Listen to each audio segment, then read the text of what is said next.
صورتحال یہ ہے کہ بھارت کے مشہور نئے کاروباری اور کافی چین کے مالک نے خودکشی کر لی، اور وجہ حد سے زیادہ قرضے، معاشی سست روی اور ٹیکس حکام کی طرف سے تنگ کرنا ان کے سامنے آیا۔ اور یہ بہت زیادہ شکایت اس وقت بھارت میں ہے کہ ٹیکس حکام تنگ کر رہے ہیں، بزنس مین کو ہیراس کر رہے ہیں۔ اہم بات یہ ہے کہ بھارتی مینوفیکچرنگ میں بہت کمی آئی ہے۔ مینوفیکچرنگ میں ترقی صرف 16% ہے، جو خطے میں کئی ممالک سے کم ہے۔ انڈونیشیا کی مینوفیکچرنگ گروتھ 20%، ملیشیا کی 22%، تھائی لینڈ کی 27% اور چین کی 29% ہے۔ اور بھارت کیونکہ اپنا مقابلہ ان معیشتوں سے کرتا ہے، اپنی معیشت کو ان سے بہتر بتاتا ہے، اس وقت اس میں مینوفیکچرنگ میں سب سے بری صورتحال ہے، جس کی وجہ سے درآمدات پر انحصار بڑھ رہا ہے۔ تجارتی خسارے میں تیزی سے اضافہ ہو رہا ہے۔ 2018 میں تجارتی خسارہ 174 ارب ڈالرز کی بلند ترین سطح تک پہنچا اور پھر بڑھ کر 183.7 ارب ڈالرز ہو گیا۔ اسی طرح لیبر انٹینسو سیکٹر یعنی جس میں انسانی مزدوری کا زیادہ دخل ہے، اس کی گروتھ میں تیزی سے کمی آئی ہے۔ گزشتہ مالی سال میں آخری 3 ماہ میں اس میں ترقی کی شرح 12.1% تھی، مگر یہ کم ہو کر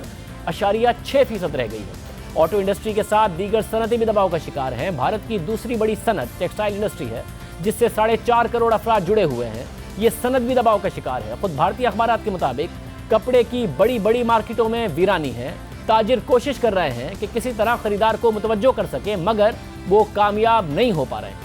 کپڑے تیار کرنے والی کمپنیوں کی پروڈکشن میں کمی آئی ہے اور خدشہ ہے کہ ٹیکسٹائل انڈسٹری میں بھی بڑے پیمانے پر بے روزگاری ہوگی۔ بیرونی سیکٹر بھی دباؤ کا شکار ہے۔ بھارتی برآمدات 2011 کی سطح پر رکی ہوئی ہیں، ایکسپورٹس میں اضافہ نہیں ہو رہا ہے اور اس میں بھارتی صارفین کا جو چینی مصنوعات ہیں اس پر انحصار بڑھ رہا ہے۔ گزشتہ 5 سال میں چینی مصنوعات کی فروخت دگنی ہو گئی ہے۔ 2014 میں ایک بھارتی 3000 روپے کی چینی مصنوعات خریدتا تھا، اب وہ 6000 روپے کی چینی مصنوعات خرید رہا ہے، جبکہ برآمدات جو پچھلے 8 سال سے اسی سطح پر ہیں میں کوئی اضافہ نہیں ہو رہا، جس سے تجارتی خسارہ مسلسل بڑھ رہا ہے۔ بھارتی معاشی تجزیہ کاروں کا ماننا ہے کہ یہ سب کچھ وزیر اعظم مودی کی ڈی مونیٹائزیشن کی پالیسی کی وجہ سے ہوا ہے۔ اسے آزاد بھارت کی سب سے بڑی معاشی غلطی قرار دیا جا رہا ہے۔ اس پالیسی کی وجہ سے معیشت سست روی کا شکار ہو گئی۔ 2016 میں بھارتی حکومت نے بلیک مارکیٹ کے خاتمے کے لیے 86% کیش واپس لینے کا اعلان کیا۔ 7 ماہ بعد مودی حکومت نے چھوٹے تاجروں پر GST نافذ کر دیا، جس کی وجہ سے معاشی سست روی پھیلنے لگی، معیشت سست روی کا شکار ہوئی، چھوٹا کاروبار بری طرح متاثر ہوا۔ اب صورتحال یہاں تک پہنچ گئی ہے کہ بینک بھی چھوٹے کاروبار کو قرض دینے کو تیار نہیں۔ بینکوں میں non performing loans 8 lakh crore روپے تک پہنچ گئے ہیں، یعنی وہ قرضے جو بینکوں نے دیے وہ واپس نہ ملنے کے امکانات ہوں، وہ نان پرفارمنگ لونز ہیں، کیونکہ بزنس ڈیفالٹ کر گئے یا بینکرپٹ ہو گئے ہیں۔ بینکنگ سیکٹر غیر یقینی کی کیفیت کی وجہ سے چھوٹے کاروبار کے لیے قرضے دینے سے ہچکچا رہا ہے۔ بھارتی اداروں کے اعداد و شمار کے مطابق ڈسپوزیبل انکم میں کمی آئی ہے۔ 2014 میں فیکس گراس نیشنل ڈسپوزیبل انکم 11.4% تھی اور 2018 میں یہ کم ہو کر 9.8% رہ گئی ہے اور 2019 میں بھی یہی شرح برقرار رہنے کا امکان ہے۔ سب سے اہم بات یہ ہے کہ بھارتی معیشت اور اعداد و شمار کو دنیا شک کی نگاہ سے دیکھ رہی ہے، کیونکہ ایک تو اعداد و شمار میں ہیرا پھیری کر کے انہیں بڑھا چڑھا کر پیش کرنے کا اسکینڈل سامنے آیا، جسے بھارت ہی نہیں دنیا کے بڑے میڈیا ہاؤسز نے رپورٹ کیا۔ بھارتی حکومت نے GDP گروتھ کے نمبرز کو بڑھا چڑھا کر پیش کیا اور یہ تاثر دیا گیا کہ ملک تیزی سے ترقی کر رہا ہے، معاشی ترقی میں چین کو پیچھے چھوڑ رہا ہے، مگر یہ دعوے پر سوالات اٹھا، ان کے غلط ہونے کے دعوے کیے گئے۔ بھارت کے سابق چیف اکانومسٹ اروند سبرامانین نے دعویٰ کیا کہ بھارت کی معاشی ترقی کو بڑھا چڑھا کر پیش کیا گیا۔ 2017 میں GDP گروتھ 7% بتائی گئی، حالانکہ 4.5% تھی، یعنی 2.5% بڑھا کے بتائی گئی۔ انہوں نے تحقیق کی ہے کہ ان کے مطابق کیسے بھارت نے معاشی ترقی کے اعداد و شمار کو تبدیل کیا اور GDP گروتھ کو، یعنی GDP میں ترقی کی شرح کو، معاشی ترقی کی شرح کو سالانہ 2.5% تک اضافی بتایا گیا۔ BBC کے مطابق 2015 میں بھارت نے GDP کو جانچنے کا طریقہ کار تبدیل کیا۔ کسی بھی پروڈکٹ کی کاسٹ کی بجائے اس کی مارکیٹ ویلیو پر اس پروڈکٹ کی ویلیو لی گئی اور پھر GDP گروتھ بتائی گئی اور GDP بتایا گیا، مارکیٹ ویلیو پر کیلکولیٹ کیا گیا، جو کہ فیکٹری سے زیادہ ہوتی ہے۔ اس کی وجہ سے GDP گروتھ کے اعداد و شمار تبدیل ہوئے، ان میں اضافہ ہو گیا۔ بھارتی حکومت دعویٰ کر رہی تھی کہ GDP گروتھ 7% ہے، مگر اعداد و شمار کچھ اور ہی بتاتے رہے۔ حقیقت یہ تھی کہ بے روزگاری بڑھ رہی تھی اور 2017 اور 2018 کے درمیان بے روزگاری بڑھ کر 45 سال کی بلند ترین سطح تک پہنچ گئی۔ بھارتی حکومت کے اعداد و شمار پر خود بھارتی ماہرین معیشت نے حیرانی کا اظہار کیا، کیونکہ معاشی اشاریے کچھ اور کہہ رہے ہیں۔ بھارتی ماہر معیشت کے مطابق سرمایہ کاری بڑھی نہیں، برآمدات میں اضافہ ہوا نہیں اور کریڈٹ میں اضافہ ہوا نہیں، تو ایسا کیسے ممکن ہے کہ GDP گروتھ کی شرح یعنی معیشت میں ترقی کی شرح 7% ہو؟ ان کے مطابق ایسی کوئی مثال دنیا میں نہیں ملتی۔ بھارت کے سابق چیف